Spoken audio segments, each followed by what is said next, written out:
welcome everybody to the Earth Show, and welcome my dear co-host and dear friend Marcin. Hey, great to Hi, have you back. Roland. So, Yeah, how are you doing? welcome everyone. Hi, Roland. Yeah, I'm pretty much okay. So excited for today's topic. Very good.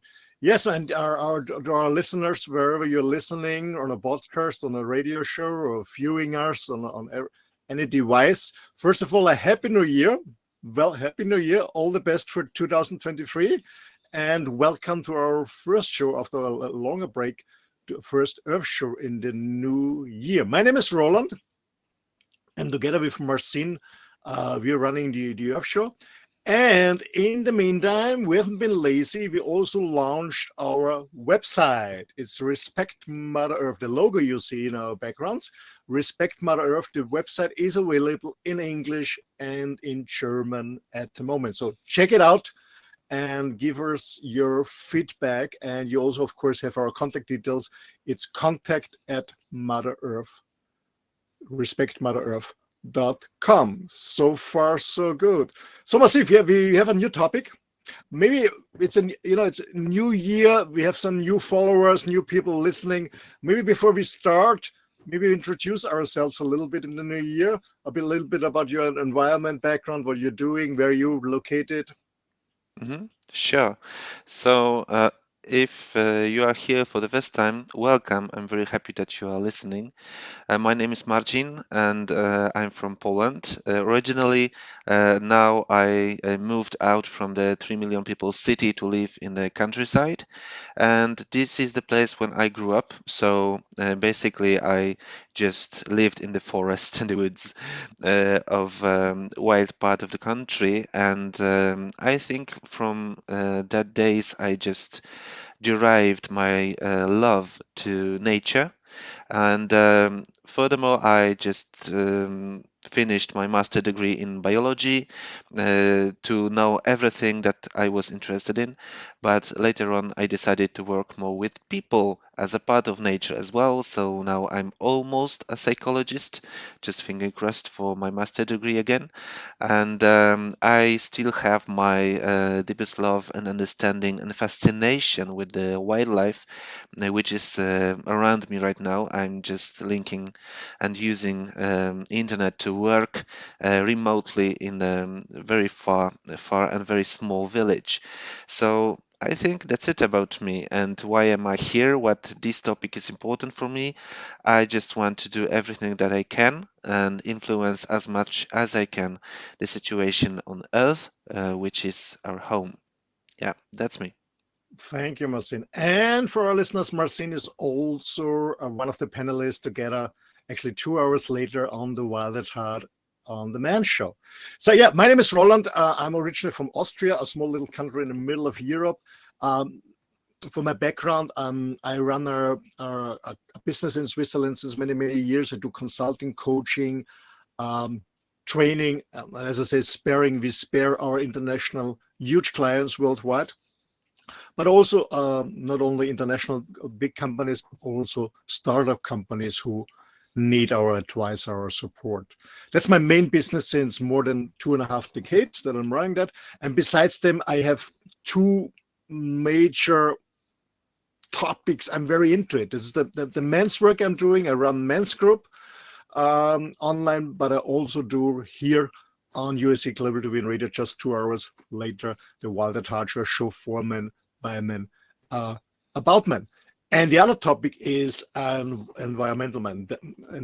That's why I started a foundation together with my girlfriend called Respect Mother Earth, because I strongly believe that we should respect, like we do our mother who gave birth to us, that we respect our mother, our parents. We also should respect, of course, Mother Earth and or Bodhi Mama, that the Indians say from India, or Pancha Mama, like in South America, many other cultures. And that's why what I'm doing, because I traveled a lot. Right now, I'm streaming from a motorhome. Some of you may know who listen to other shows that I live full time in my motorhome since I left Mallorca. That was my home base. The last 14 years has been my home base. And in March last year, actually end of March, beginning of April last year, I moved full time in my motorhome. I traveled through Austria, Germany, France. I spent 3 months in Spain, and now I'm since more, so almost a month. A month now. I'm now here in Portugal, in the south, in South Portugal. It's in the Algarve. And since I'm traveling, not only with my motorhome, but all the years before, I've been to all parts of the world except Australia, North America, Middle America, South America, Asia, Africa, many parts of the world. I love snorkeling and this, and I saw all this pollution that's going on, especially in Asia. And so I started many events of like beach cleaning and educating people in different kind of stuff like that. And that's what we also do here in the Earth Show together, MARCIN, and you will, you agree with me. It's not about, this show is not about a finger pointing, don't do this, don't do this. It's just educating. And the reason why MARCIN and I do it, because we want to become your role model, maybe what we do on a daily basis to respect Mother Earth. How we, for example, how we collect plastic when we are walking on the beach or in the forest, or how we even avoid plastic when we go shopping. Maybe how we look at the food we eat, where it's come from. Do we have to have, I don't know, strawberries in winter and import them thousands of miles and stuff like that? And yeah, this evening, today we talk about this evening, because here in Europe, or this lunchtime in the US, wherever you follow us, we are going to talk about understanding how and when to feed wild animals. And the best way is maybe not to feed them, don't harm them, but most people do it. And so I'm very happy that I do a kind of interview together with my dear friend and colleague MARCIN, because he's from his background, he's a specialist on that, about wild animal feeding. So MARCIN, I guess before we start, I think we can harm wild animals when we feed at the wrong time, the wrong stuff, or too much. Of course, we go deeper to this in a while. But I think most people don't do it on purpose, you know. They want to help animals, you know, especially in winter when it's cold, it's icy, it's a lot of snow. So we feed. I remember as a kid, my grandmoms, you always had a small house for the birds outside, feeding the birds. Or our neighbor who is a hunter was feeding the deers, the animals in the forest in winter, because the snow sometimes was more than 2 meters high, stuff like that. People go to a zoo or wild park, they want to feed them. So they want to help animals, especially kids, of course. But we also can do consciously or unconsciously, because I guess it's not on purpose. We can harm them by doing the wrong stuff. Yeah, actually, before the show, I got this comment that, in an ideal world, we would not be feeding any wild animals, right? Not to disturb these natural relationships that they have between each other, not to help Mother Nature with eliminating, for example, the weakest parts of the herd. So, in a way, feeding animals is not the best thing that we can do.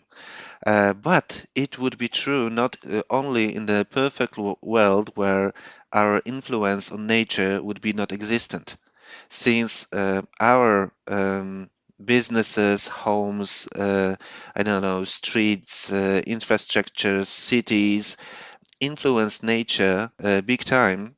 We cannot say that anything on Earth is undisturbed, right? Because of our presence and all the pollutions and noises and well, disturbance of Earth and everything.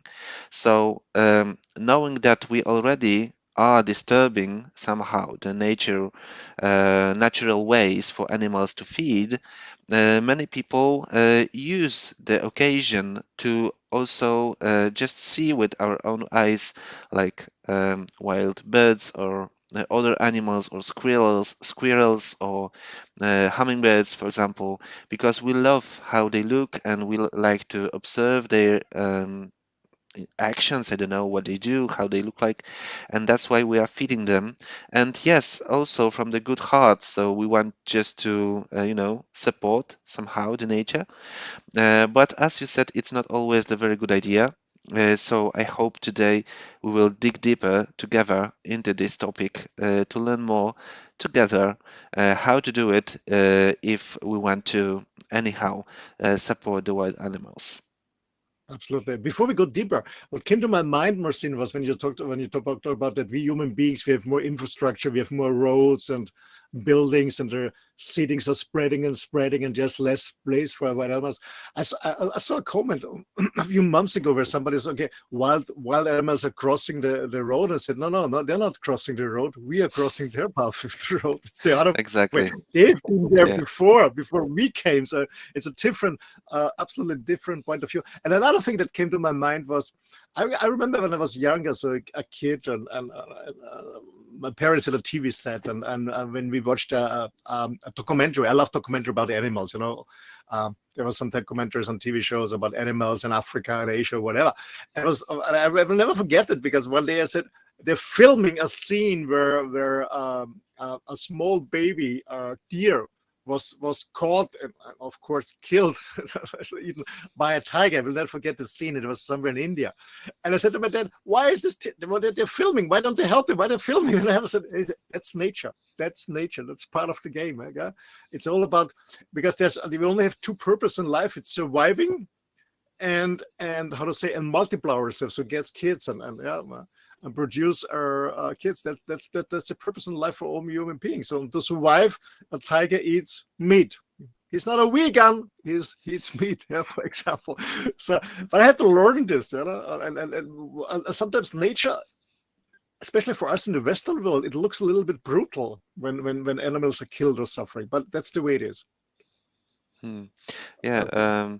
Actually, it's funny that we think that the tiger eating, I don't know, a gnu, antelope, or something like that, or baby deer, is brutal and bad. But every day we eat burgers. And come on, Yeah. guys, we are carnivores mostly, so are doing the same, but just in other environments, right? So I'm more into well, the kind of thinking that we are part of the nature, whether we like it or not, because we are living on this planet. And to our knowledge, we are the only species that is just conscious about what we are doing. So probably other species are also trying to, I know, sustain their life, multiply, thrive, and kind of be happy, but they just do not know that they are doing so. So for us, the thing is more complicated. Because we are overthinkers. We need internet, we need communication, we need media, we need art, we need everything to keep us happy. So it just turns out that in many occasions we are disturbing lives of many other species by our own desires. So I'm not here to blame human nature. And I'm not here to judge that we are just the bad thing that happens to this planet.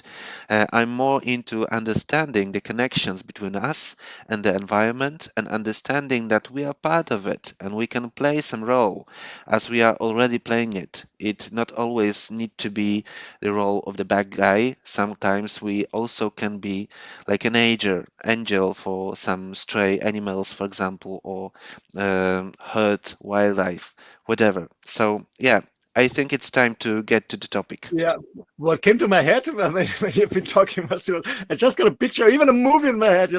Some predators like wolves, or I don't know, lions. They come together and sit in a group. The old one, and they have a discussion. Guys, shouldn't we go vegan? Maybe it's more healthy. It's more ethical. Shouldn't we do that? Yeah, so I don't know if our conscious is a miracle, or I don't know, some kind of bad luck, but yeah, most of the time we are conscious about what we Yeah. are doing. So we need to educate, we need to gain knowledge what our animals can do just by the birthright. So many times we see on those beautiful movies created, for example, with my dearest idol, Sir David Attenborough, and we can see how the baby deer is coming out of the mother and then right away stand up on its feet, and it's ready to feed and I don't know, travel miles.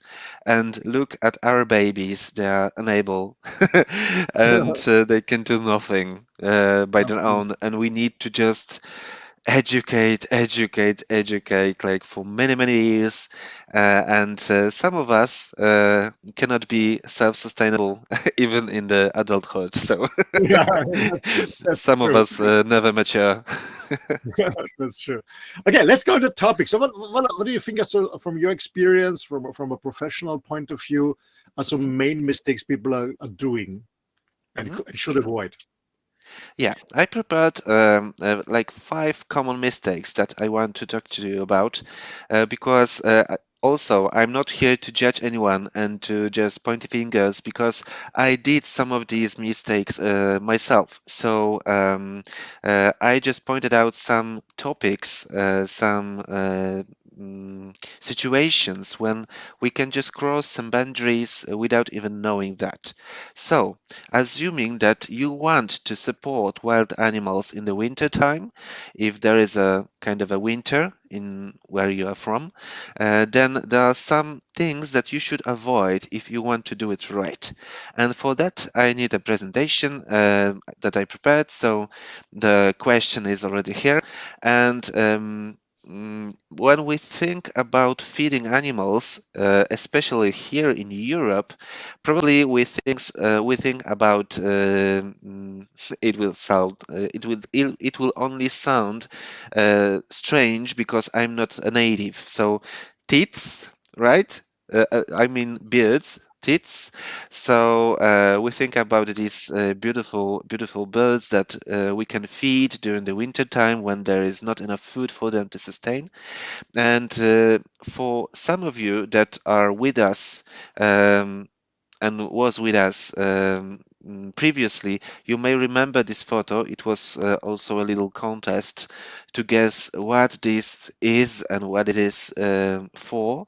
So here is a picture from my porch. So you can see seeds of sunflower that I just kept to feed birds, and this is one of the best ways that we can provide natural food to wildlife. So if you have a garden, just plant um, some plants that will produce seeds, fruits that wildlife can feed on, not only birds but also insects and various small creatures. So the first and best way to help nature is to use nature's way. So you can just plant some sunflowers, they look beautiful, and after they mature, you can harvest the flowers to just present it to the birds during the winter time. So that's one of the examples, just to show you that I also do it, and I'm here to blame as well. So I gathered like 5 common mistakes that we can talk about in this topic. So when actually we can do more harm than good by feeding wild animals. So first, timing is crucial. So we should avoid feeding animals when they can just obtain their food in a natural way.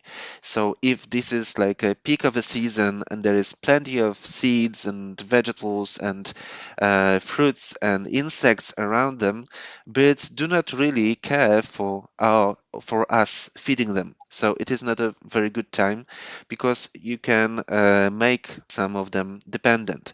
The second thing is a good environment. So how exactly you are just preparing and how exactly you are giving this food to the animals.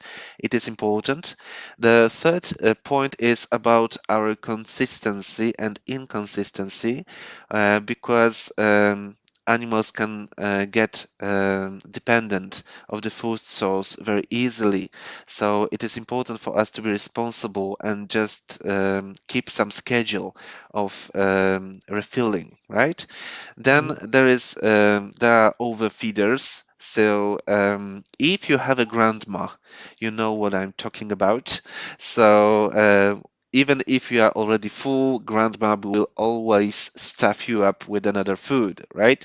So this is something that we do out of love, maybe, like nice feelings, but it is not very good for animals. And last thing, we will talk about specific foods that tend to be used for wild creatures, and they are actually very harmful. So that's the plan for today. That's the agenda. So let's dig deeper. Very good. So let's start with the first topic: feeding not in the right time. Especially, I guess, especially here in Europe and North America, where there is a winter or a strong winter.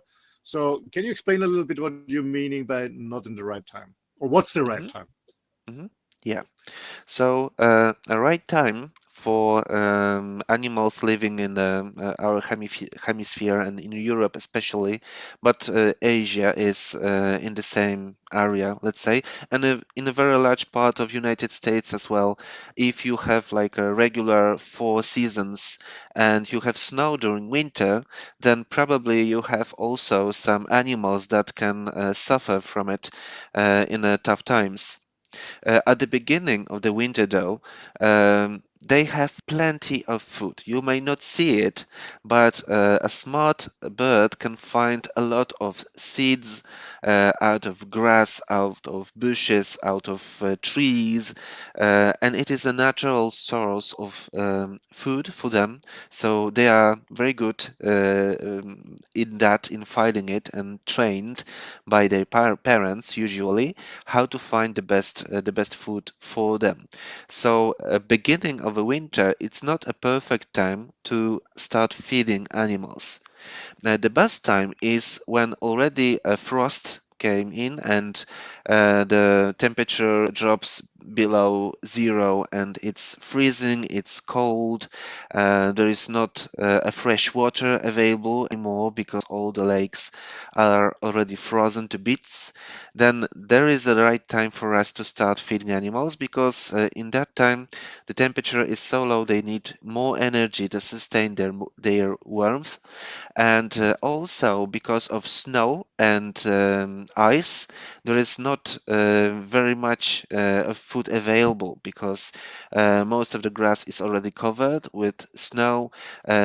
Bushes are already out of seeds because they've fallen, and that's it. That is the right time for start to support wildlife if you want to do it. So the first rule for you as a friend of nature should be to just observe nature closely and try to understand what you see. So, if you can see that for many days already there is a very, very low temperature, there is strong wind, so all the seeds and fruits are already tossed to the ground and covered with snow. If you can see that there is no seedlings visible in your site, in your garden, then you can start feed animals, and only then. If you will start earlier, then some of the animals can start to be lazy, let's say, because animals are very good in just sustaining energy and using energy very wisely. So if they can like make their belly full in one place, they will keep up to this place, not going anywhere else. And if they are young and they do not know the ways how to look for seeds and little insects and things like that in a natural environment, then they can become addicted, right? And after the first period of winter, they will already be spoiled, let's say, a little bit. And when the first frost will come, they can suffer because if you will forget to, I don't know, refill your feeder once in a while, or I don't know, the really bad condition will happen, they will have no ways other than feed at your window to just maintain their energy so they can even die. And that is why it is very, very important and crucial when to feed animals. Usually, if you are feeding animals for some years already, as I do, then animals will tell you. And that's really beautiful. We can see that there are some how domesticated.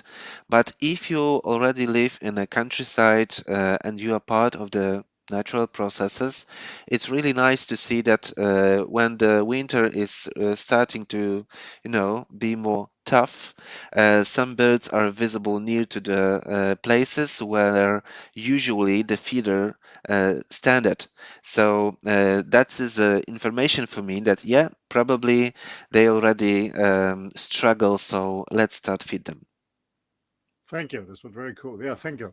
Because I remember when I was a kid, my grandma she filled the feeder always in autumn because she said, yeah, the bird should learn it's here when it's cold and they come back when I.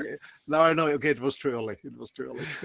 Yeah, it is the opposite. So at the beginning of winter, there is plenty of food, but yeah, after some time, so in Europe in January, February, that is the time that you should start feeding birds if you want, and yeah, that should be fine. Okay, thank you. Yeah, let's Yeah. go to the next topic. You said feeding not in a safe environment. What do you mean by that? Mm, yeah, as owner of a little dog and cat, I know it by heart, and I found out not in a very pleasant way. So basically, uh, someone just hanged the feeder because we are talking about birds right now, just to Yeah. simplify it.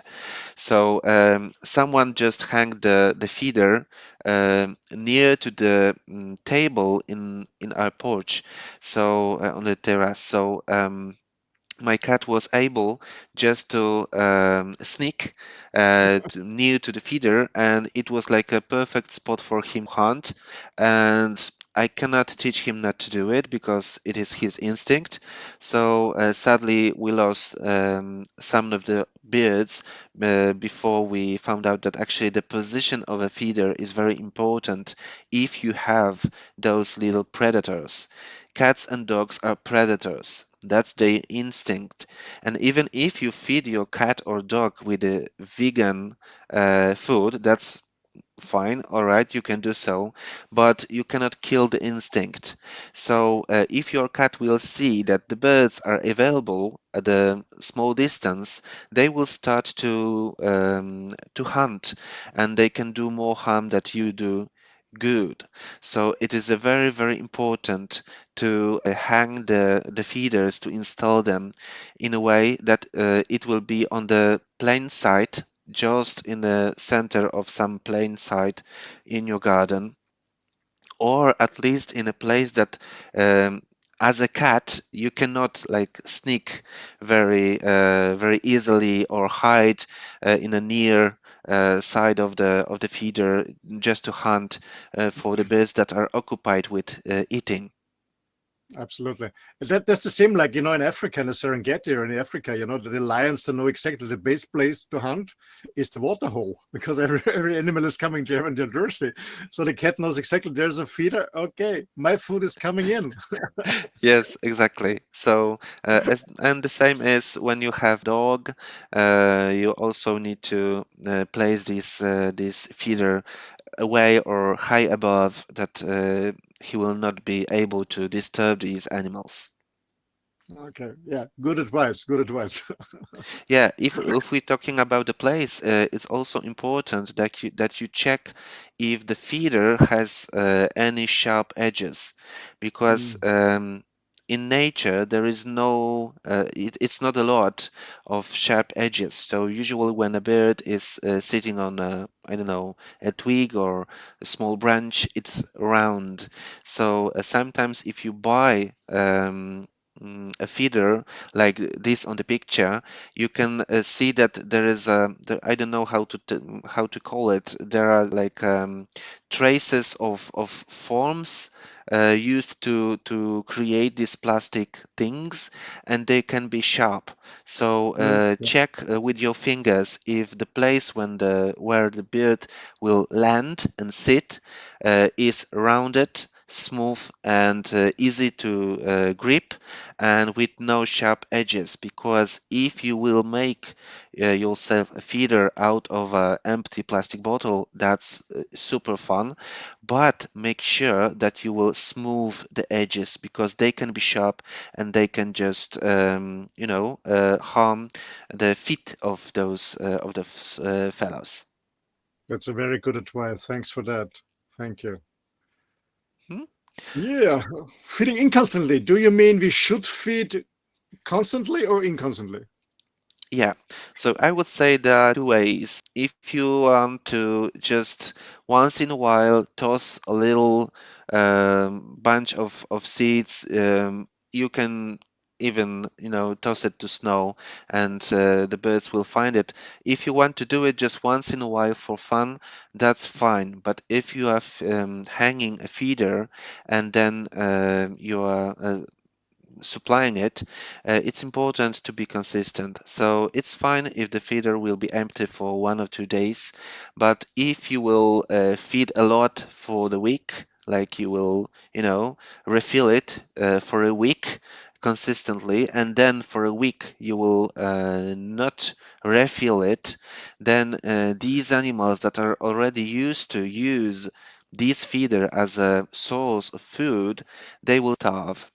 So the more you feed, and the more you need to be consistent, basically, because the animals will be just more dependent on this food source. So it is important. If you are already if you want to start feed animals, then I would recommend just to have one small feeder and just one in 2 days you can refill it, not to overfeed those animals, and just for fun to see how they, come close to you and you can interact with them somehow, but not as a main food source, because then they became dependent and they will lose their ways, and they will be unable to obtain their food in a natural way. Absolutely. Thanks for that. Okay, I mean, this is one, I mean, not only for wild animals, also for domestic animals. As I'm here on a camping site, and it's a huge one, and almost on every motorhome there's a dog. And when you look at the owner, or you see the owner first, you know exactly how the dog look like. So you see the dog first, you know exactly how the owners look like. Yeah. So, well, I don't know. Maybe if there will be more time, we could dig deeper into the reasons why actually we want to feed the animals so badly that even in the zoo there is a special, sign uh, telling us directly not to feed animals, right?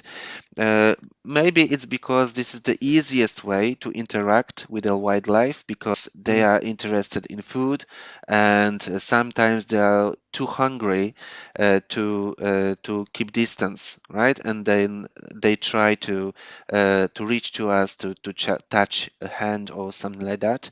So I think we do it because it is like a easiest way to interact with the wildlife, and we are not, especially in the Western communities, we are not used to just to observe, right? yeah, We want to do something. So observing is not enough for us. We need stimulation. The animal need to do something, do a trick, or eat a cookie or whatever, right? yeah. Don't you think? We want the attention. We want, it's the ego stuff. We want the attention of the animal. Yeah, yeah, yeah, Yeah, yeah, absolutely. yeah. Yeah, and I think it's also sometimes because we want to, see ourselves in a better light. So I can say, yes, I'm so pro eco, I feed animals every day, and I spent 1.5 of my salary just to feed animals. I'm so pro nature, right? So no, no, no, no, it's not the way. If you are really want to interact with wild animals, try to be invisible. That's the best way. So, having just one small feeder for birds in your garden is totally fine, but if you have like 20, then you have a serious influence on the whole population of these birds in your local area. So imagine if you will, I don't know, travel suddenly for 2 weeks, the whole population dependent on you will starve. And some of them will starve to death. So it's very important to be mindful and just use one or two small feeders and not the feeder farm, right? Okay, that's well, I want a question here because people who are traveling, when you, for example, when you go to Venice or I remember in other cities, with a lot of pigeons, and Mhm. people are feeding all these pigeons, and there are thousands and thousands of pigeons, and some communities really have a problem because their shit is really destroying all buildings. Yeah. What about feeding pigeons? What's your opinion about that? Mhm. Well, I would say that pigeons are very clever and they can feed themselves out of scraps and just wastage left everywhere. So they chosen cities for a reason. Actually, pigeons comes from like a natural source of pigeons is mountains. So they love to nest in rocks in the mountains. That's why they chosen cities to live here because our buildings are closest to mountains that they know of. So, as they already are kind of domesticated, they already know their ways how to feed themselves, and they can eat some insects, and also they can feed on some, I don't know, scraps and leftovers everywhere. But if you decide to feed the pigeons on the, I don't know, Saint Mark place or wherever else where it is just like a tradition, then please just do not use bread because bread contains salt and they are not used to salt or any other artificial things. So it's better to feed them with, I don't know, sunflower seeds or some. Some nuts, for example, that you can buy, just not non-processed, natural things, not like bread or pasta or whatever, because they usually contain some colorant and a lot of salt and other different things that they do not like so much. Okay. An additional question, where you're talking about bread. I see very often that people, especially in the park, with the grandkids, they're feeding the ducks and the gooses with bread. It's also bad for ducks and gooses feeding bread. Yeah, it's not perfect because actually they are the natural food should be just green parts of plants that are living underwater.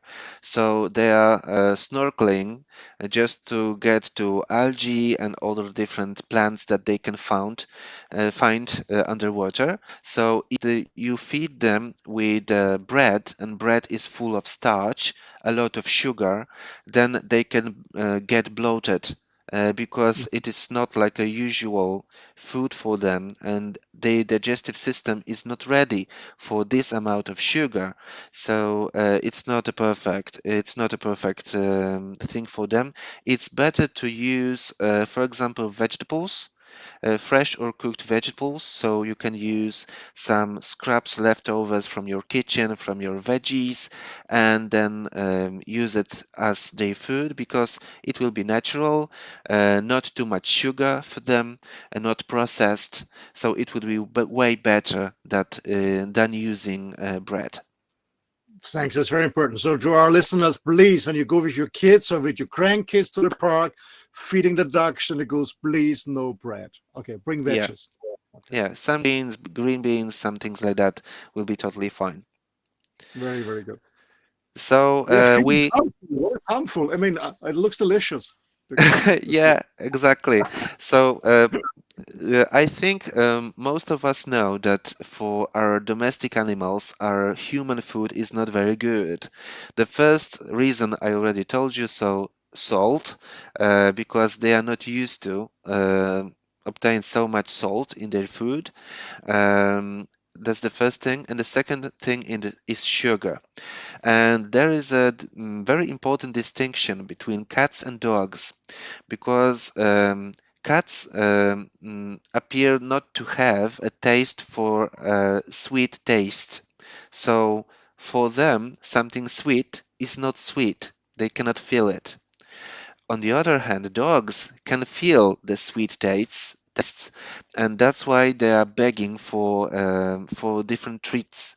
And you probably know that chocolate is toxic for dogs because Mhm. it contains ethyl vanillin, and this is a particle that can be just harmful for the kidneys, and it can even cause death if the dog would eat like a whole piece of a chocolate. It will be really, really bad for him. So, as we know it for domestic animals, it is important also for the wildlife. So, I already said nothing superficial. Human food is not good for wild animals because I don't know, Roland. I never saw a sparrow cooking something on the cattle, right?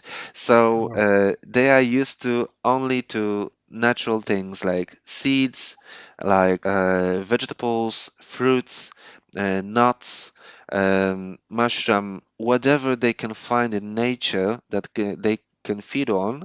We can use the same, and if you have any doubts, you can just go to the nearest shop with pet accessories and ask specifically for non-processed food for birds, for example, and you will get yourself like little balls or I don't know, like a bells created out of different seeds and a little bit of seed oil.